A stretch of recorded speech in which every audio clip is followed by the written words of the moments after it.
Yesterday's primary set up the race for Kentucky's Senate seat. Incumbent Rand Paul handily beat his primary opponents to go for a third term. On the Democratic side, Charles Booker also easily beat his competition to represent the party in the midterm election.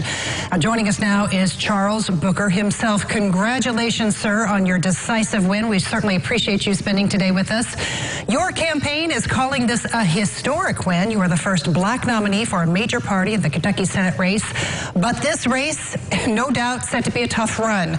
You and Rand Paul are nearly opposite in your political philosophy. How do you run as a progressive candidate in such a red state as Kentucky? Well, this race is historic. It's historic because of the barriers that we're breaking for a lot of people who didn't feel like democracy accounted for them. But it's also historic because we are beating the big money that would block out the voices of regular people. And the way that I'm going to beat Rand Paul, the way that we are going to beat Rand Paul, is honestly about listening to the people of Kentucky. The issues that I fight for are often labeled, and Rand Paul thinks that they're radical, but the truth of the matter is, if you listen to regular people across the Commonwealth of Kentucky, folks know that we all deserve quality health care, that we deserve clean water, that we deserve internet that's not crap, that we deserve good paying jobs, union jobs, public education that's fully and equitably funded, safe communities, basic necessities, and humanity. And at the end of the day, I'm fighting for these issues because they're not partisan. And so, you know, Rand Paul is a crisis actor. He's a contrarian.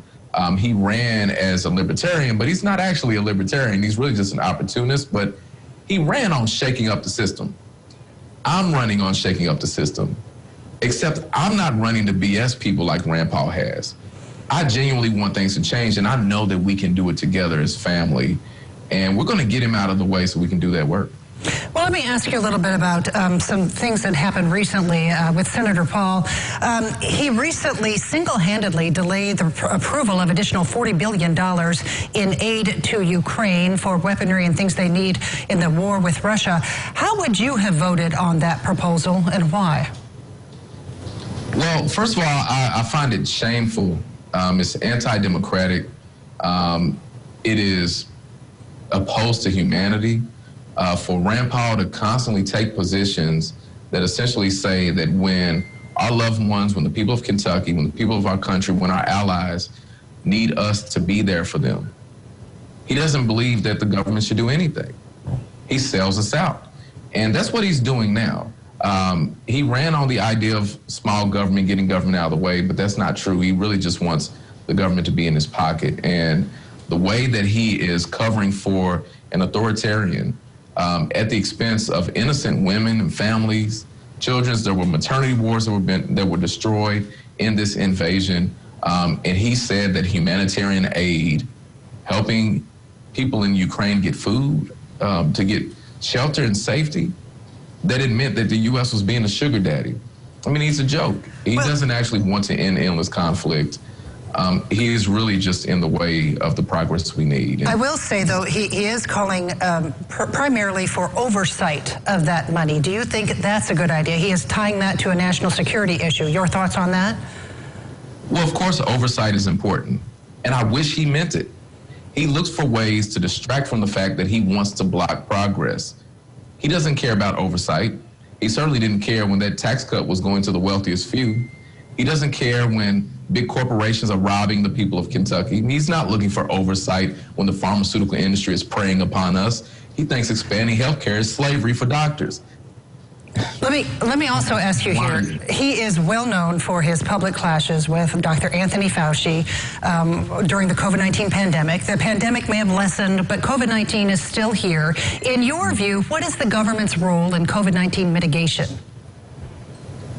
The government has a responsibility to make sure that the American people who pay for that government have a high quality of life. We need the government out of our way in terms of blocking us from prosperity and robbing us at the expense of corporations. But the government has a responsibility to make sure that justice and democracy are true for all of us. And in this pandemic that has caused historic casualties, Unemployment was at historic levels in Kentucky. I've lost loved ones. So many Kentuckians have. Rand Paul treated it as a joke, or he acted like he did. Because while he was saying, burn your mask, don't get vaccinated, his family was investing in stocks in remdesivir, hoping to get rich as we get sick. And so his arguments with Dr. Fauci were really a smokescreen. It was a distraction from the fact that he didn't want the people of Kentucky to realize he was opposing COVID relief that would go to local governments, including our first responders, that would make sure that we have health care and that folks who were losing their jobs because they were going away wouldn't fall through the cracks. So we're really tired of his games, and I'm building the movement with the people of Kentucky to get him out of office. All right, Charles Booker, the Democratic candidate for U.S. Senate from Kentucky, just won the primary yesterday. Congratulations again on that win, and we look forward to following you throughout this race. Thank you again for joining us today. Absolutely. Thank you. All right. Thank you, sir. And we want to let you know that we did invite Senator Rand Paul to talk with us today. He cannot do it today, but we have booked him for sometime this week or next week, and we will certainly bring you that interview as well.